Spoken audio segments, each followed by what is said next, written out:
गणपतये त्वमेव प्रत्यक्षं तत्त्वमसि त्वमेव केवलं कर्तासि त्वमेव केवलं धर्तासि त्वमेव केवलं हर्तासि त्वमेव सर्वं खलविदं ब्रह्मासि त्वं साक्षादात्मासि नित्यं ऋतं वच्मि सत्यं वच्मि अवत्वं माम् अववक्तारम् अवश्रोतारम् अवदातारम् अवधातारम् अवानुचानमवशिष्यम् अवपश्चात्तात अवपुरस्तात अवोत्तरात्तात अवदक्षिणात्तात अवचूर्ध्वात्तात अवधरात्तात सर्वतो मां पाहि पाहि समन्तात् त्वं वाङ्मयस्त्वं चिन्मयः त्वमानन्दमयस्त्वं ब्रह्ममयः त्वं सच्चिदानन्दाद्वितीयोऽसि त्वं प्रत्यक्षं ब्रह्मासि त्वं ज्ञानमयो विज्ञानमयोऽसि सर्वं जगदिदं त्वत्तो जायते सर्वं जगदिदं त्वत्तस्तिष्ठति सर्वं जगदिदं त्वयि लयमेष्यति सर्वं जगदिदं ते प्रत्येति त्वं भूमिरापो नलो निलो नभः त्वं चत्वारि वाक्पदानि त्वं गुणत्रयातीतः त्वं अवस्थात्रयातीतः त्वं देहत्रयातीतः त्वं कालत्रयातीतः त्वं मूलाधारस्थितोऽसि नित्यं त्वं शक्तित्रयात्मकः त्वां योगिनो ध्यायन्ति नित्यं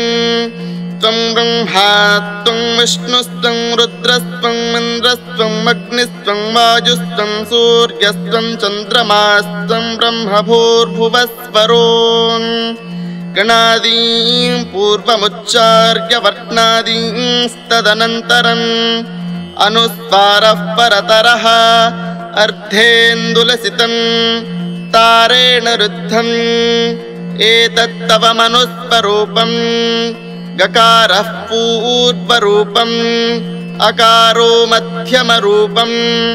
अनुस्वारश्चान्त्यरूपम् बिन्दुरुत्तररूपम्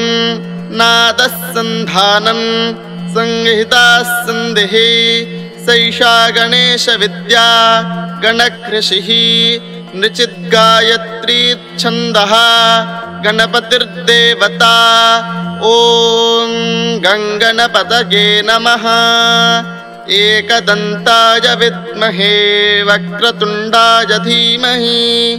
तन्नो दन्तिः प्रचोदयात् एकदन्तं चतुर्हस्तं पाशमङ्कुशधारिणं रदं च वरदं हस्तैर्बिभ्राणं मूषकध्वजं रक्तं लम्बोदरं शूर्पकर्णकं रक्तवाससं रक्तगन्धानुलिप्ताङ्गं रक्तपुष्पैः सुपूजितं भक्तानुकम्पिनं देवं जगत्कारणमच्युतम् आविर्भूतं च सृष्ट्यादौ प्रकृतेः पुरुषात् परम् एवं ध्यायति यो नित्यं स योगी योगिनां वरः